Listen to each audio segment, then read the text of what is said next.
Hello everyone, we're gonna lead with some chants. I'm gonna say we are all one, all of us in Arabic. كلنا واحد كلنا واحد كلنا واحد كلنا واحد كلنا واحد كلنا واحد كلنا واحد كلنا واحد. Louder for me. كلنا واحد كلنا واحد كلنا واحد كلنا واحد. Thank you so much.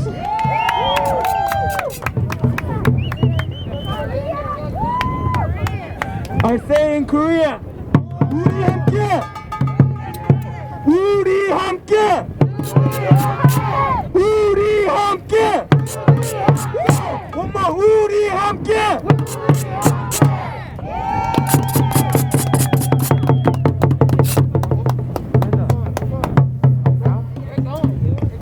En español, en español, todos nosotros.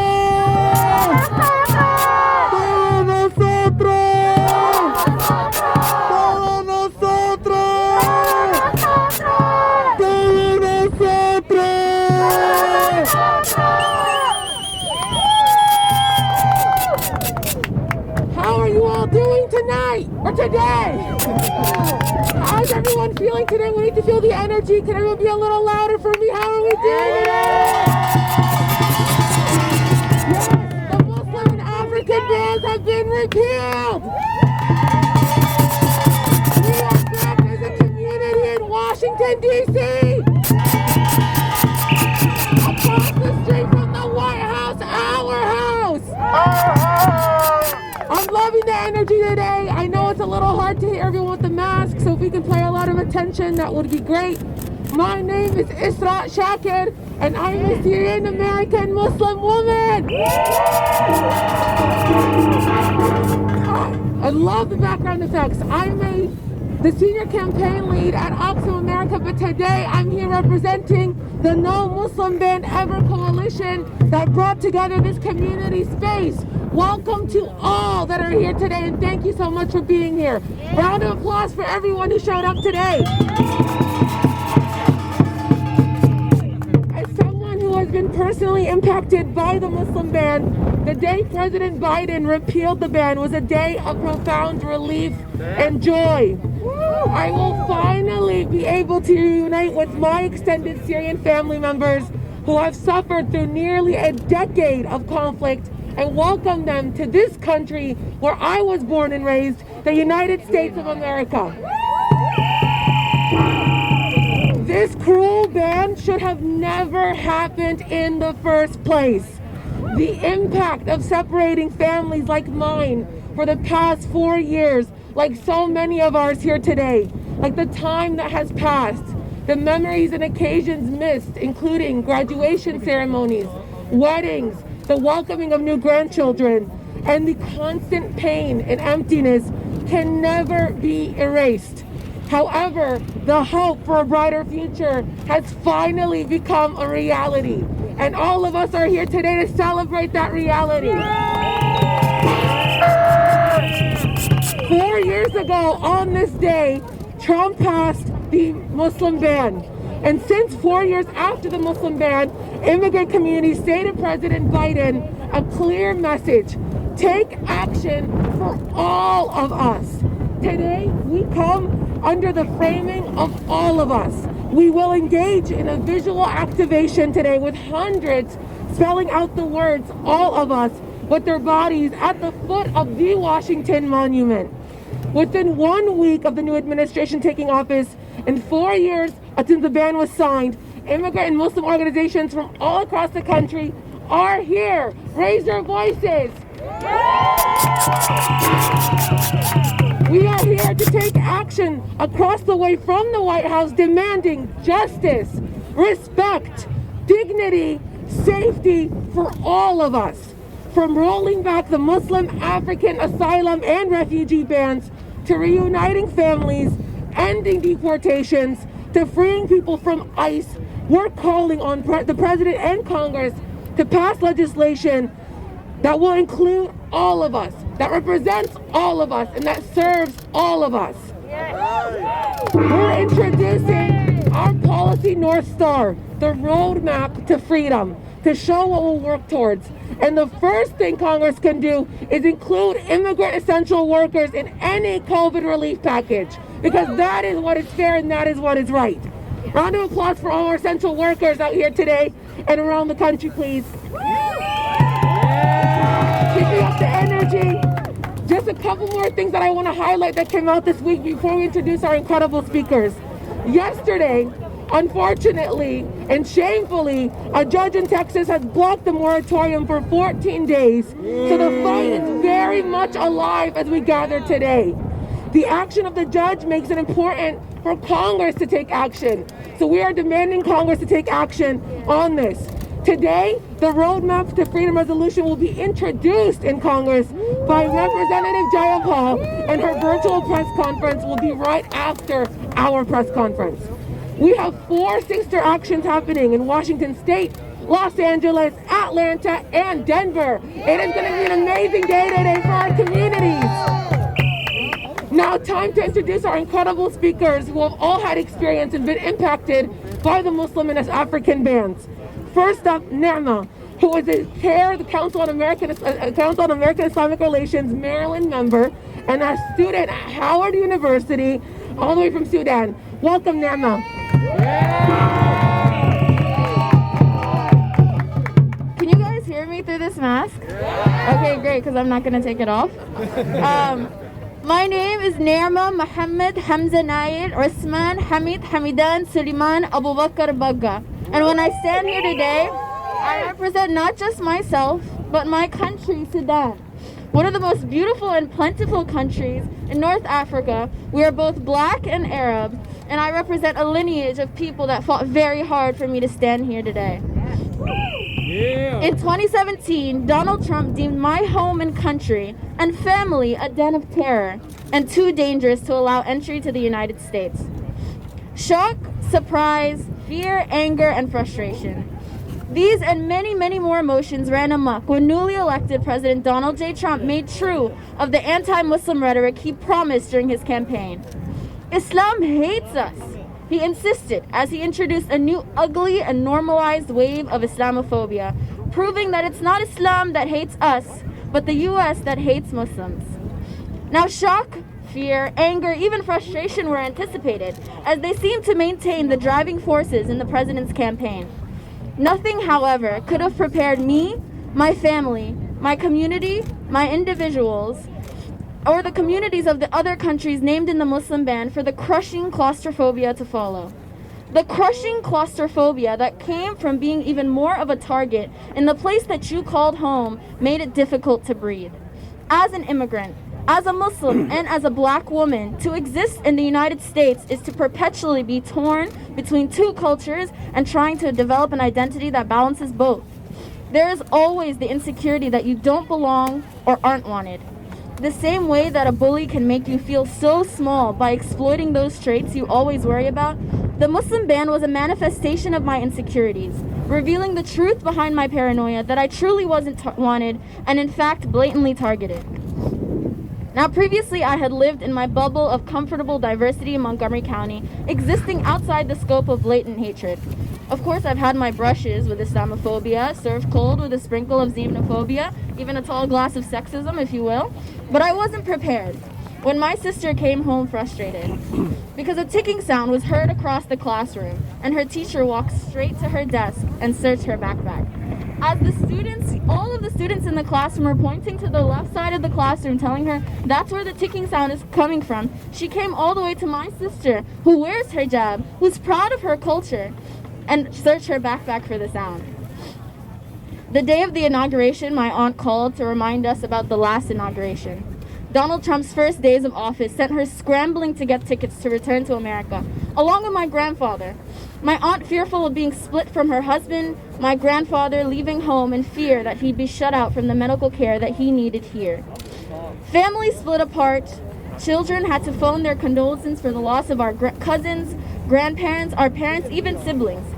Not unlike the present difficulties everyone is facing during this pandemic, there was a sense of hopelessness in the pseudo-quarantine between families on American soil and families in Iran, Iraq, Libya, Syria, Somalia, Sudan, Yemen, Eritrea, Kyrgyzstan, Myanmar, Nigeria, and Tanzania. More than 135 million people were living and affected by the original Muslim ban, which was then increased to affect even more people. Although there was a 40% increase in visas issued to North Koreans, it became very clear to us that the threat on American soil was not founded on the fear of the unknown, as Trump wanted to tell us, but on the ignorant hatred of the followers of a religion whose countries were too torn and too weak to oppose the bullying that Donald Trump wanted to oppose on our countries. But we will not be bullied. We are not going to stand here and let a man who's so weak that he can't face his country bully us. Do we look like people who can be bullied? Do we look like people shivering, standing here, that we can be bullied, that we can be made feel so small? No one can make us feel inferior without our consent. And every single insecurity that developed over the past 10 years was crushed simply by a meeting of being around people like you. And that is so amazing. Last week ushered in a new administration, a new White House, and I pray a new dawn on the state of affairs in the United States. Welcome to regular racism. Of course, we can't rely on singular events, politicians, or even policies to be the ones that will usher change.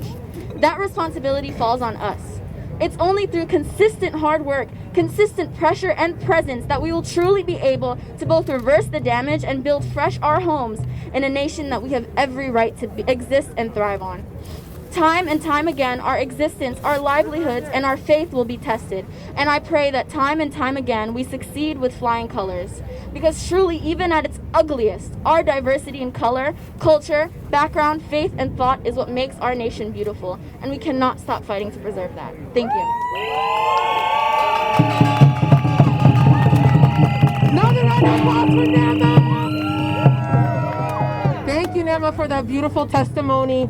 I know we have a lot of people to hear from, so I want to get right back to it. I want to introduce Anwar Omesh, who is from the Libyan American Alliance, and her family in Libya is directly impacted by the Muslim ban. Welcome, Anwar, everybody. Round of applause.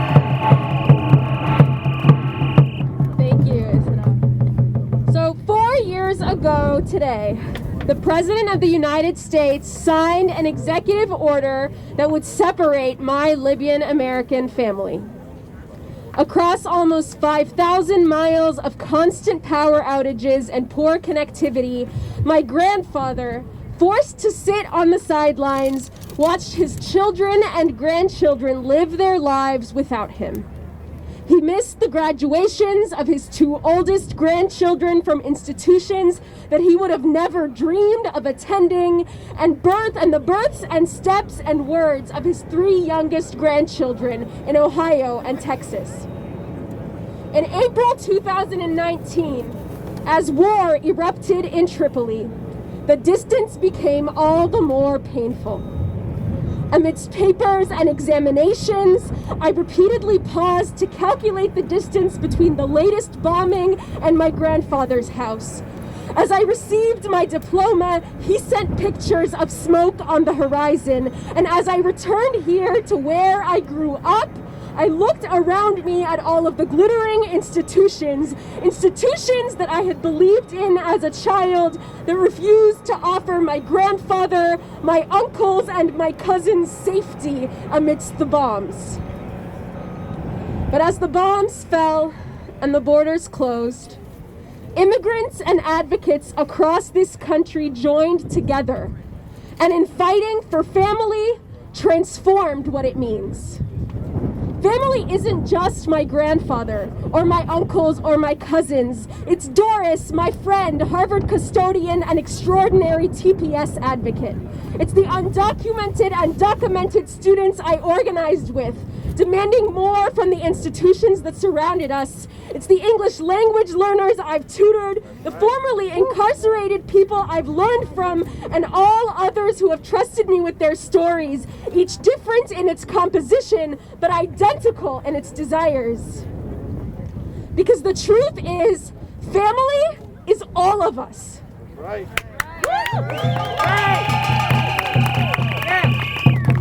Even after President Biden rescinded the Muslim ban, even as my mother is excitedly working to bring my blood family back together, my family of immigrants, undocumented and documented people, TPS holders, refugees and asylum seekers, incarcerated people, migrant workers, and all others seeking justice still has not been reunited. Rescinding the Muslim ban is the floor, not the ceiling. And if justice is going to be served, it has to be served for all of us. Today, I am here to stand up for my family. My family on this occupied and Anacostan land, and in Tripoli, and in Mogadishu, and in Sana'a. On the border, in the detention center, and on the picket line. Everyone aching for justice from a country that has denied it for far too long. I am your family. All of us are family. And this family, today and every day, fights together. Thank you.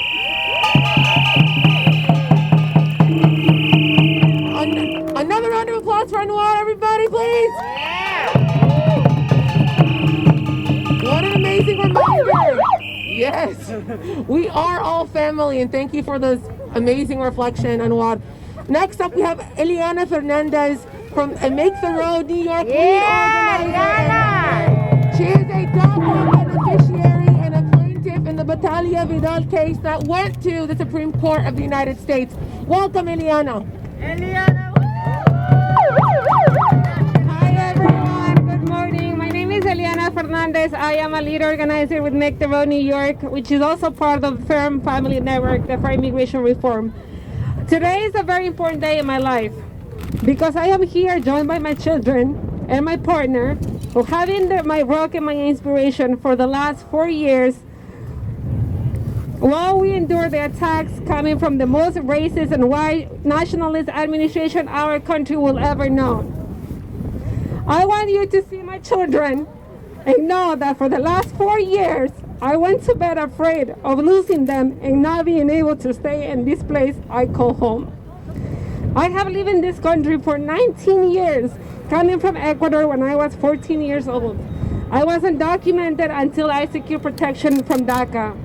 DACA recipients like myself were given an opportunity to continue with their education and start work while staying with their loved ones. DACA gave me the opportunity to thrive without measure. I got a work permit and went to work with Make the Road New York, where I have helped empower my community for years now. I was even able to buy a house. Almost 4 years ago, when the Trump administration announced that they were ending DACA, as they were also attacking Muslims, black immigrants, TPS holders, and more. They acted to end DACA, and I felt completely sad and devastated.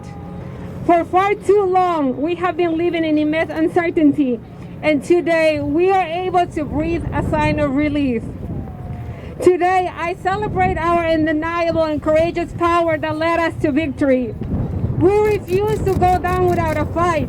I joined a federal lawsuit to protect DACA because I knew it was right and the government was wrong. We also took our powers to the streets, the hallways of Congress, the highest court in the land, and we won!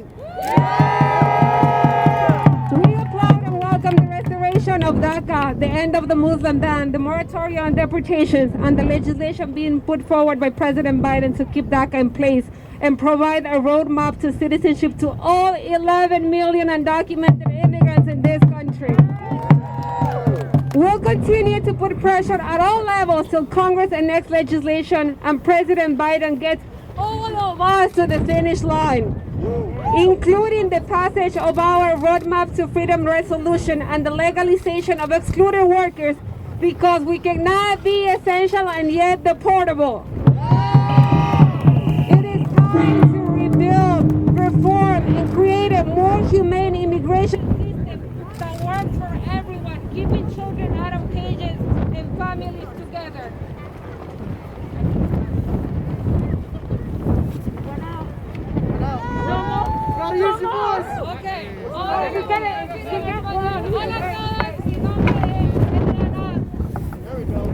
Hola a todos, mi nombre es Eliana Fernández, soy una organizadora comunitaria con Make the Road New York y y hoy estoy aquí para celebrar un día muy especial para nuestra comunidad.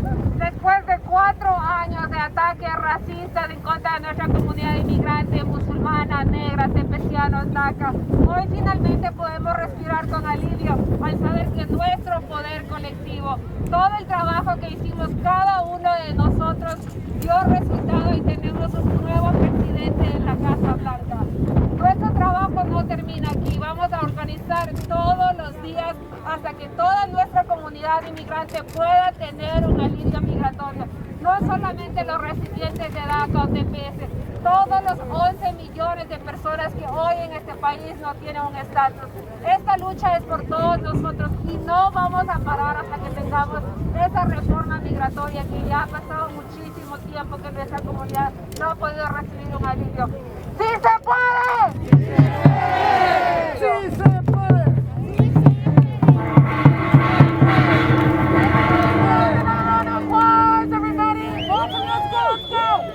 What do we want? Justice! When do we want it? Now! What do we want? Justice! When do we want it? Now! That's the kind of energy we need to keep up. Yeah, I am. Okay, can you all hear me? Yeah! Yes, okay, we're going to keep going despite not having a mic and giving our attention to our community members. Next up is Jayan Rue from Nakasek in the Uri Center. He's an impacted immigrant and organizer from New Jersey.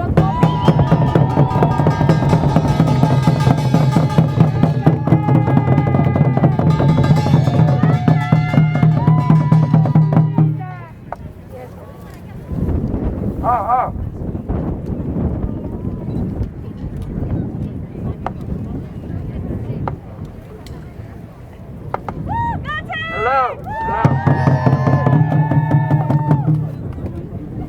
I'm going to speak in Korean first. Yeah, Korean! 안녕하세요. 필라델피아 우리 센터에서 온 유재인이라고 합니다. 먼저 이 추운 날 용기를 내서 와주신 여러분께 감사의 말씀 드리고 싶습니다. 비영리 단체에서 그리고 봉사 활동가로서 와주신 분들께 깊은 감사를 드리고 싶습니다. 저는 어렸을 때 미국에 오면서 미국에서 살 수 있을 거라는 믿음으로 참 흥분하고 기뻐하였습니다. 하지만 지금 이 크고 자유로운 나라에서 제가 원하는 꿈도 이루지 못하는 게 참 안타깝습니다. 미국은 제 나라입니다. 여기가 제 나라가 아니면 저는 어디로 가야 하는 겁니까? 미국은 저뿐만 아니라 1100만 명의 서류 미비자의 나라이기도 합니다. 더 이상 가족을 가들어 놓으시 마시고 시민권을 받을 수 있는 기회를 주세요.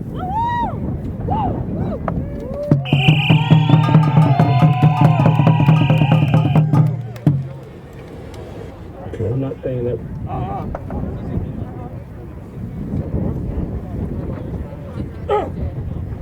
Good afternoon.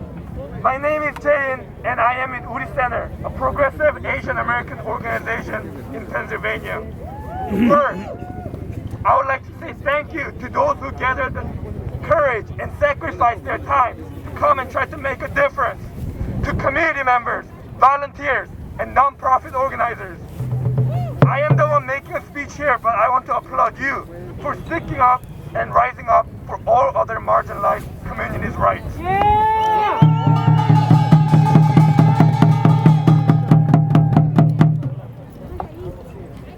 I came here as a kid full of excitement that I would be living in the United States. Fast forward to now, it is hard to accept that I cannot freely pursue my goals in the so-called land of the free. And it is devastating to think that the land that I call home wants me out. If not here, then where do I belong?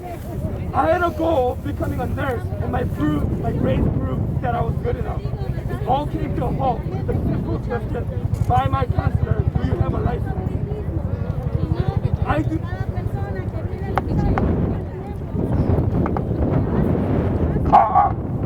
I do not know each of you personally, but I know that we relate to the pain that the U.S. immigration system has brought to us. Losing family, not being able to pursue our dreams, living in a fear that one day we may be deported from a land we call home. And to those, I want to say, I hear you, and I empathize with you. Together, we rise.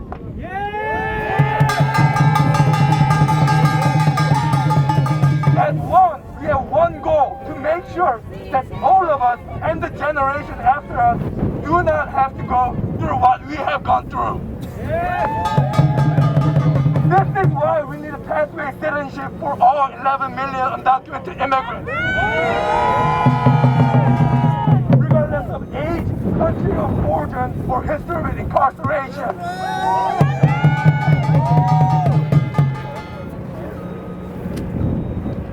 No one should ever have to fear losing family or being deported from the land we call home.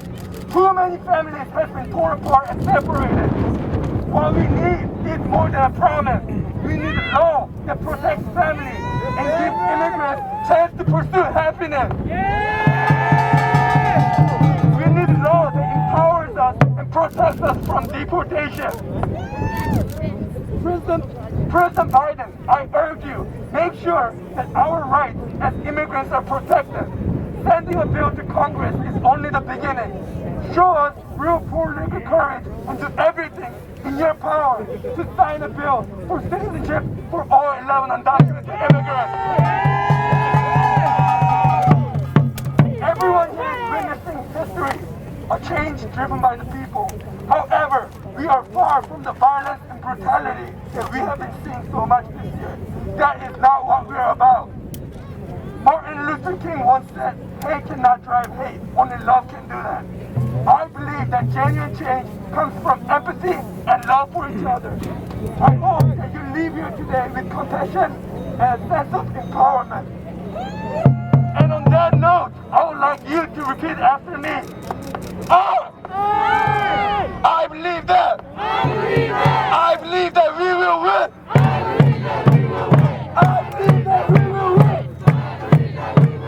I believe that we will win. Thank you.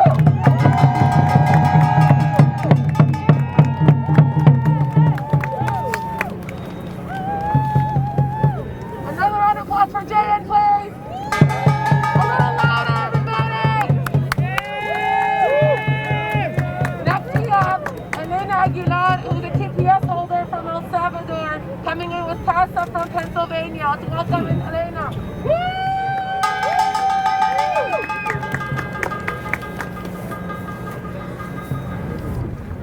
Good afternoon. My name is Elena Aguilar. I'm here in the United States over than 20 years. I am a TPS holder. I am paying taxes every year. And I know if we can get together, I know we can get a better life for us and for our family. So we have to keep united. Alright? So I know if we can do it together and we fight, we can get it. So let's go and do it. Sure.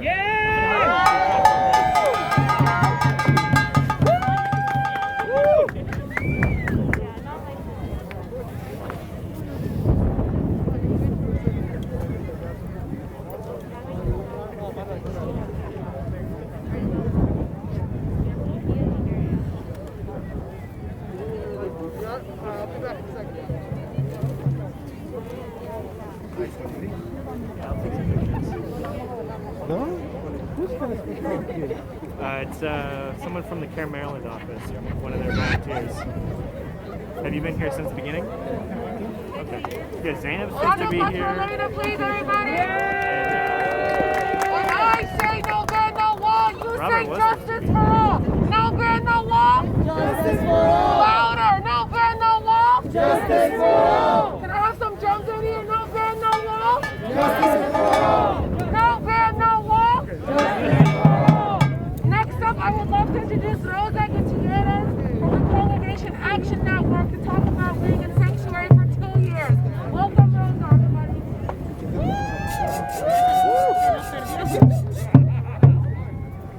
Hola, buenos días a todos. Buenos días a todos. Mi nombre es Rosa Gutierrez López. Good morning to everybody. My name is Rosa López. Soy de origen salvadoreña y represento la red de congregaciones Congregation Action Network en Fe en Acción. I am from El Salvador and I represent Congregation Action Network.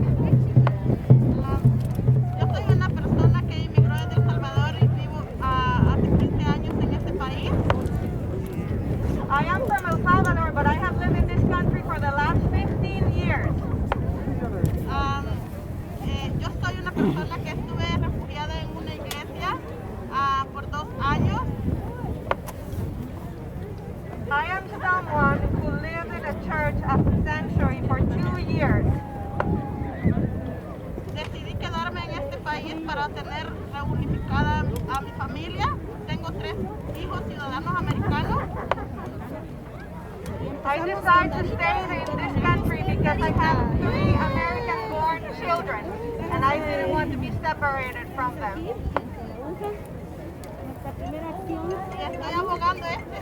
Y estoy abogando este día para todas las personas que están en santuario en estos momentos.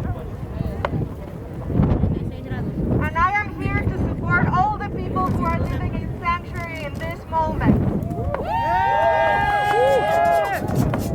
Necesitamos que el señor presidente Biden le dé una amnistía, un muestreo refugio o acción diferida o por lo cual ellos están aplicando.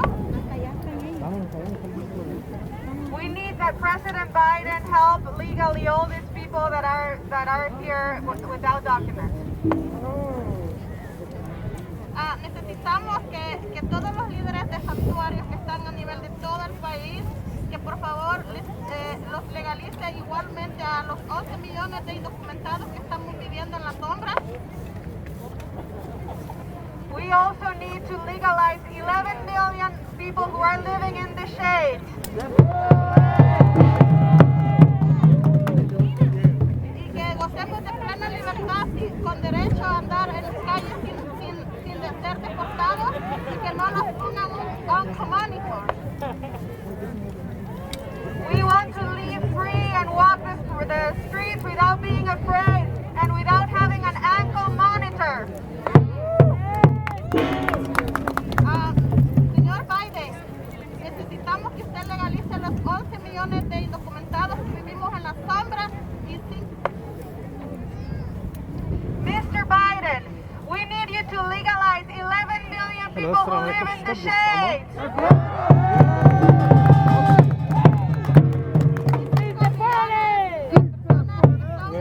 Trabajadores esenciales también en este momento. Okay, good luck. Including 5 million people who are essential workers.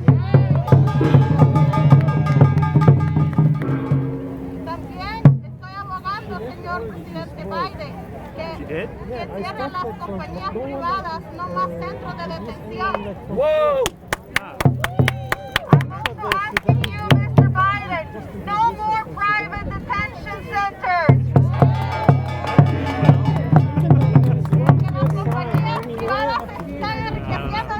De los inmigrantes y es duro saber de que hay niños separados en la frontera. Because private detention centers are benefiting from the suffering of immigrants and families are being separated at the border.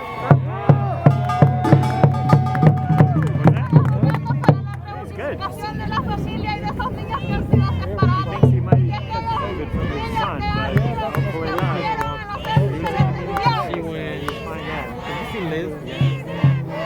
I have not. I'm asking for the reunification of all the families that were separated at the border.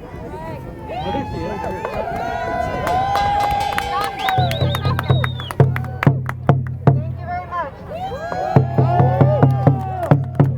One round of applause, please, everybody. We have two more speakers, and we can all just keep it down for our community members. Okay, well, that's helpful. Thank you very much. If we can all just make sure that we're being respectful and attentive for these last 2 speakers, and then we have our amazing visual action we're going to take care of. Next up on the mic is Cecilia Garcia and Esmeralda Garcia, who walked from El Salvador on the caravan 3,500 miles seeking asylum. Let's welcome them to the mic, everybody.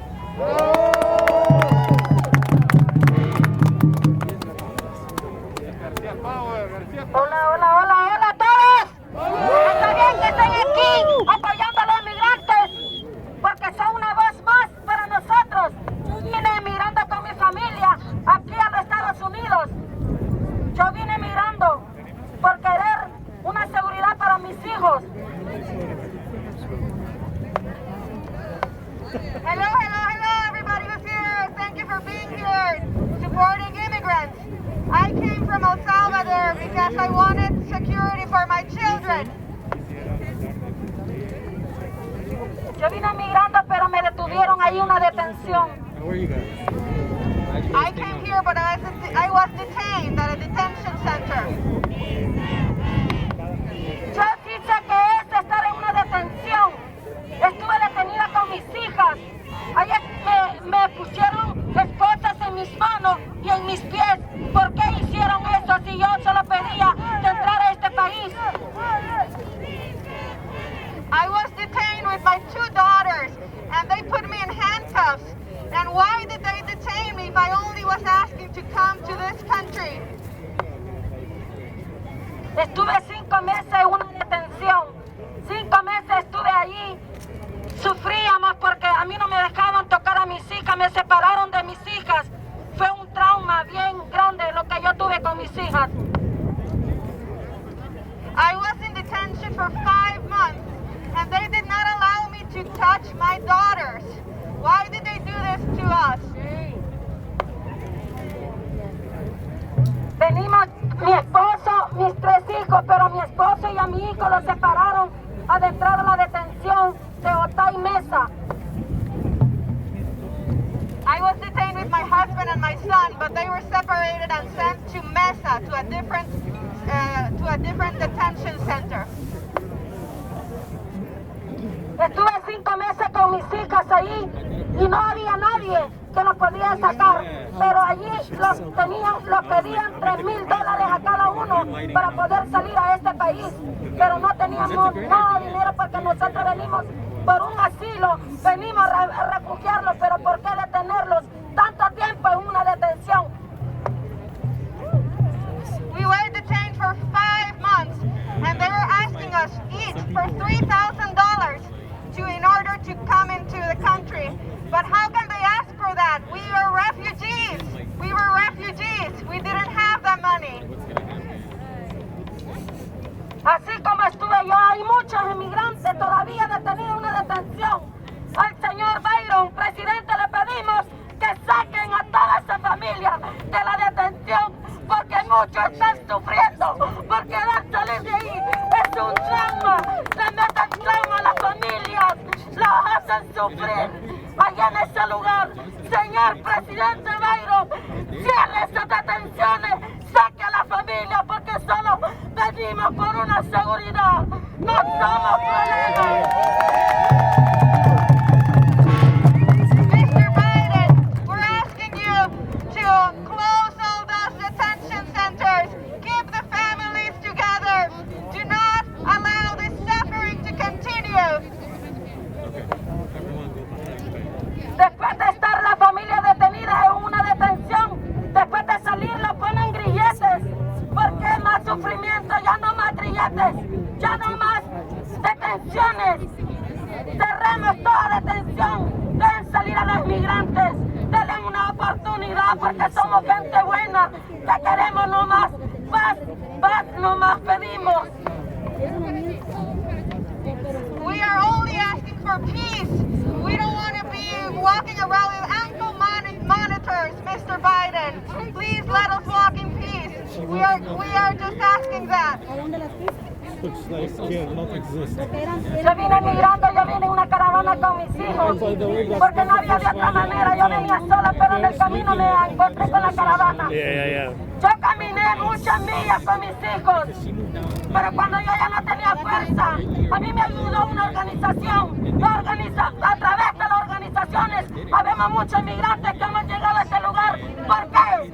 Porque el presidente los detiene en una detención y los pide mucho dinero para poder salir a este lugar. Pero yo doy gracias que aquí estoy a través de una organización que me ayudó cuando yo no tenía nada ni hallaba cómo hacer.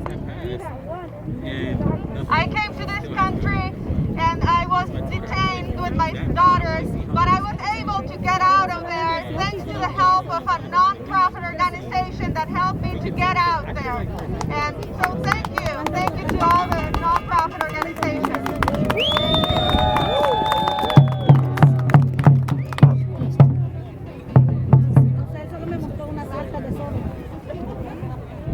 Gracias por escucharme a una inmigrante y a seguir apoyando a los inmigrantes. Gracias organizaciones, no se dejen detener por nadie para que puedan levantar esa parte que inmigrantes los apagan. Thank you for being here in support of the immigrants. Please don't let us down and continue fighting. Thank you for your support. And thank you for the organizations that are here. Let's thank the CDO one more time, everybody. We have come to the end of our speakers list, but there is still more action to take. I want to repeat some of our main lines that we said today. We need Congress to include essential workers in the COVID relief package. Shout it out. We need to include essential workers. We need to pass the Roadmap to Freedom resolution that will be introduced in Congress today. We need President Biden to continue to show support and take action for all of us. So when I say justice for, you say all of us. Justice for? All of us. Justice for? All of us. Justice for? All of us.